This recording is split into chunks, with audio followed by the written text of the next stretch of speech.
Salam sepak bola, halo Sobat Liga 1. Nah, kali ini saya sudah berada di Stadion Gelora Bung Tomo, Kota Surabaya. Kali ini kita akan meliput terkait VAR yang ada di stadion ini pada pertandingan Persebaya Surabaya melawan Madura United FC. Apa yang menarik? Di Gelora Bung Tomo sebenarnya pada tahun 2023 telah diadakan proses renovasi untuk kepentingan FIFA U17. Dan seperti yang kita tahu di stadion ini juga sebenarnya sudah ada VAR room. Namun pada pertandingan malam hari ini tidak digunakan VAR room melainkan Brimo VARCAR. Apa alasannya? Kita akan cari tahu segera setelah ini dan kita juga akan belajar bagaimana manajemen Brimo VARCAR itu dilakukan di Pulau Jawa. Let's go!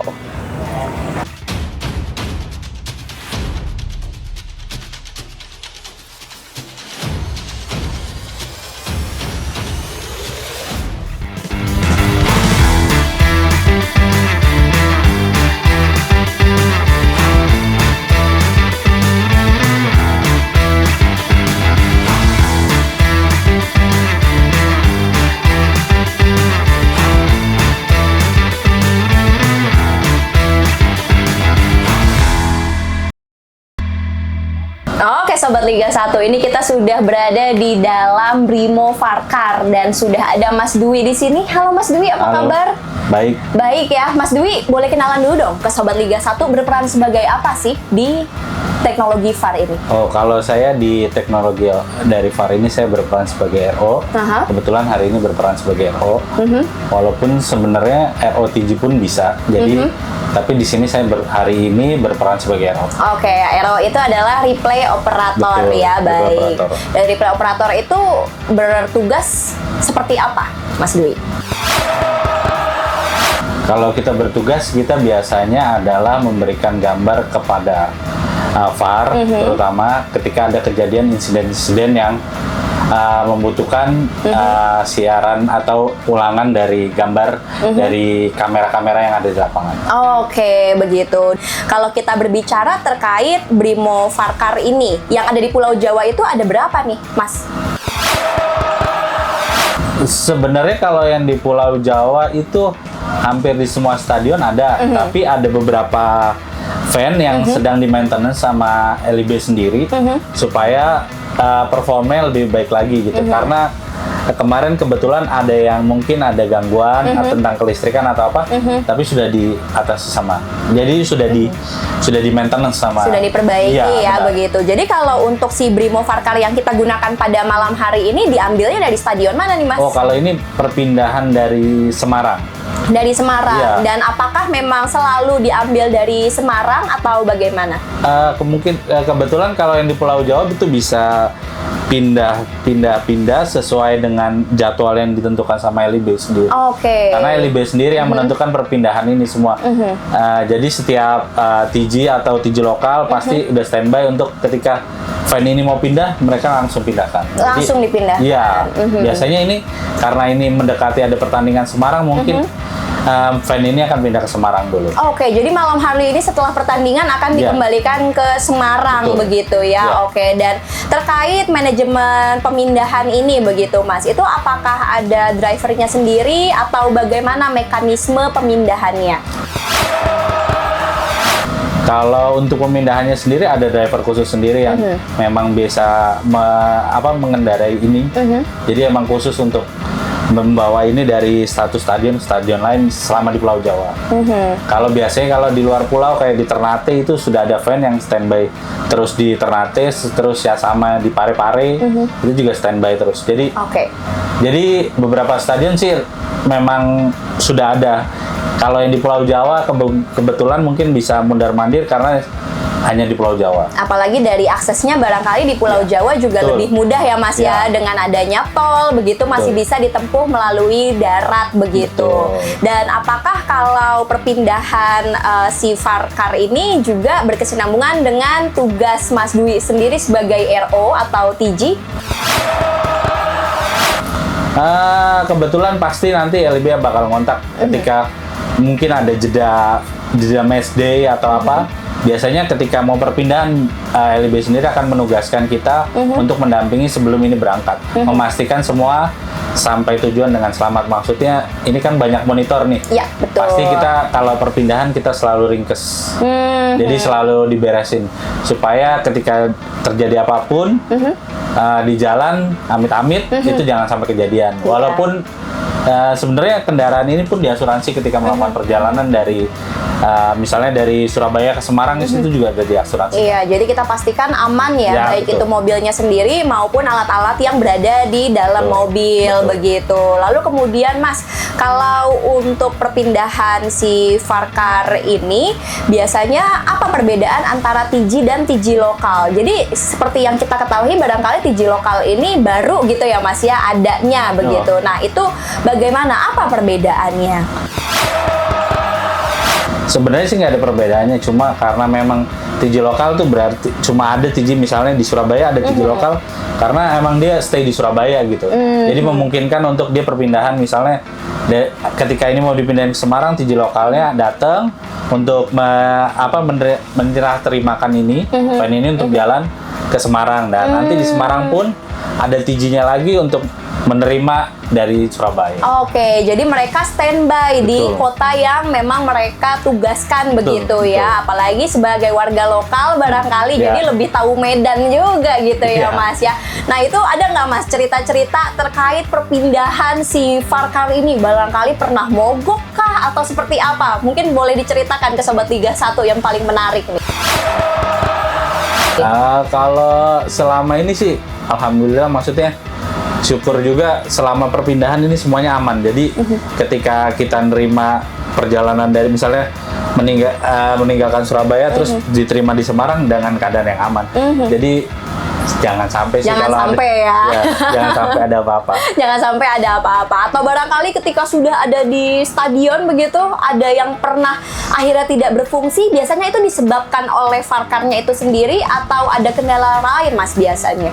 Kalau selama ini sih, kalau kendala dengan alat kita yang punya ini, belum pernah sih ada kendala dengan perpindahan itu, belum pernah ada. Tapi kalau mungkin yang pernah terjadi mungkin karena emang balik lagi ke kelistrikan, karena alat ini sangat sensitif dengan listrik. Jadi kalau kelistrikannya nggak stabil mungkin bisa jadi kita terganggu. Kayak pernah kejadian mungkin pernah ngelihat VAR inaktif itu di Balikpapan karena emang listrik.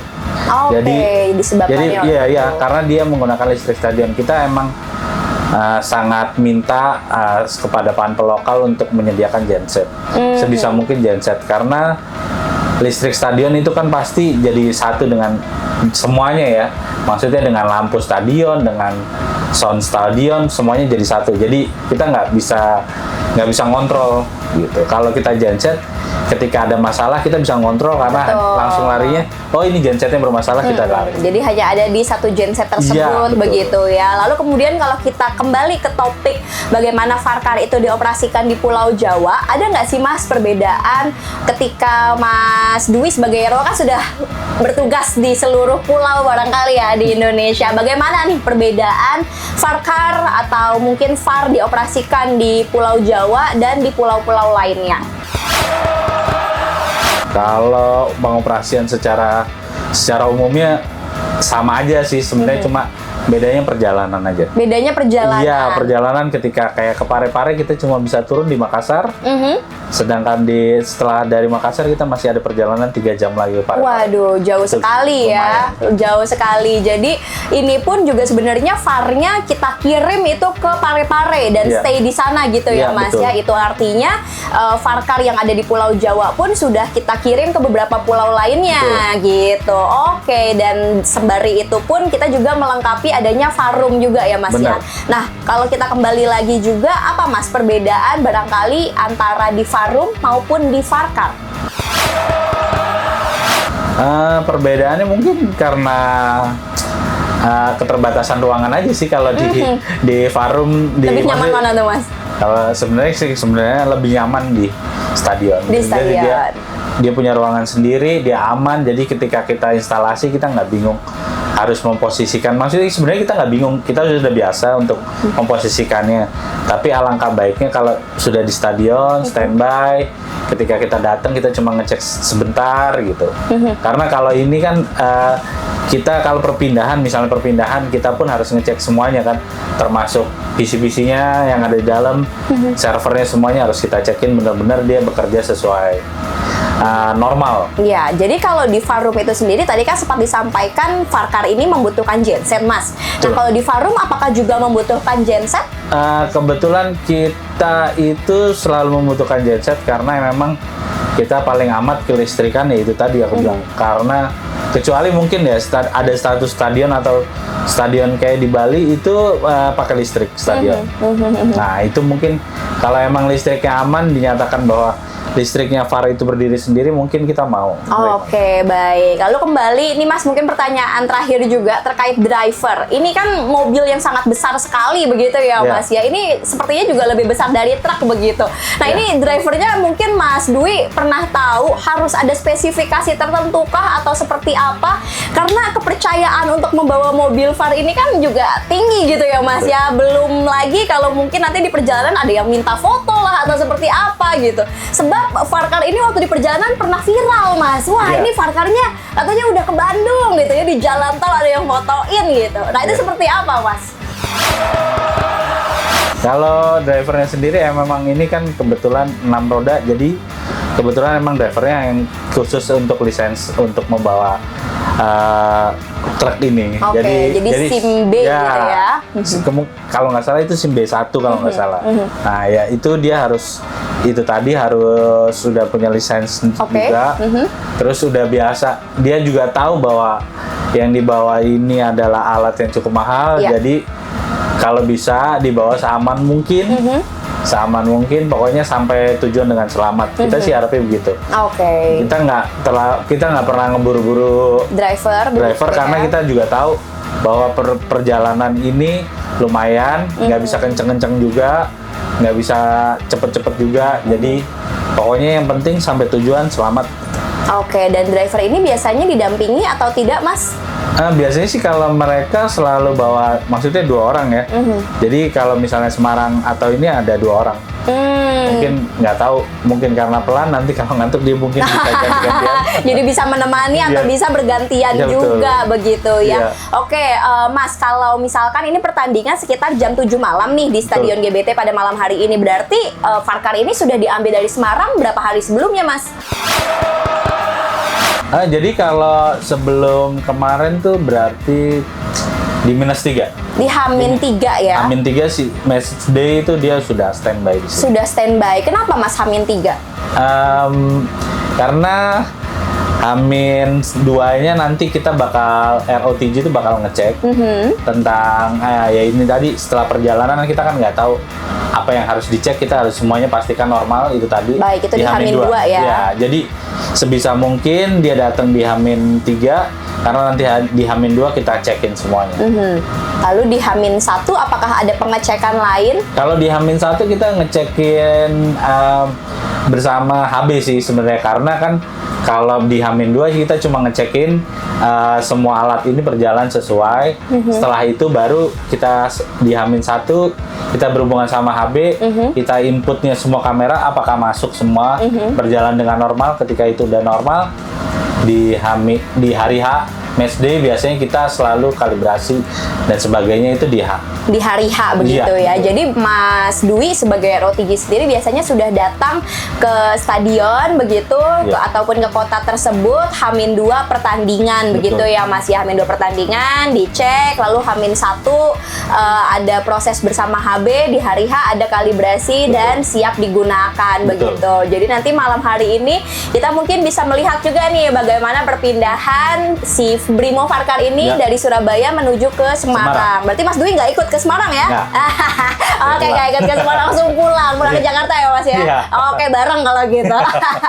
Oke, siap. Itu tadi perbincangan kita dengan salah satu RO yang bertugas untuk pertandingan di BRI Liga 1 2024-2025. Setelah ini barangkali kita juga akan mengetahui ya bagaimana manajemen Brimo Farkar ini berjalan dan juga bagaimana penugasan-penugasan terkait tim yang ada yang bertugas untuk sebuah pertandingan. Begitu Sobat Liga 1. Terima kasih banyak Mas Dwi. Terima kasih. Selamat bertugas pada malam Terima kasih. hari ini. Semoga semua berjalan dengan Amin. lancar. Baik, thank you Sobat Liga 1.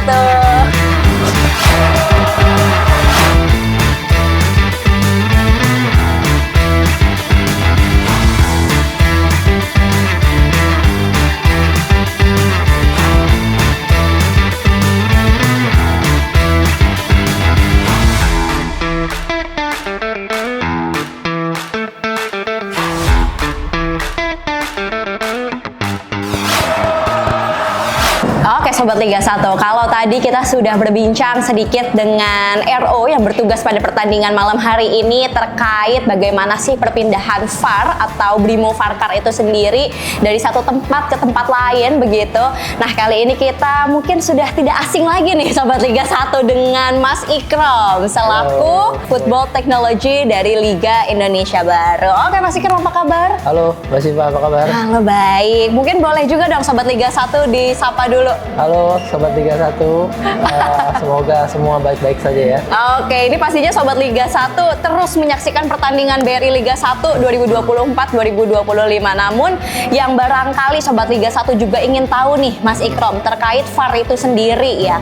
Jadi bagaimana sih Mas Ikrom selaku mungkin manajer di teknologi football ini, kemudian memanage atau mengendalikan jadwal dari mungkin pertandingan ke pertandingan, baik itu si mobilnya berpindah dari tempat ke tempat lain, lalu juga bagaimana wasit ditugaskan dan juga dari RO ditugaskan begitu, karena kan kita punya begitu banyak pertandingan begitu ya.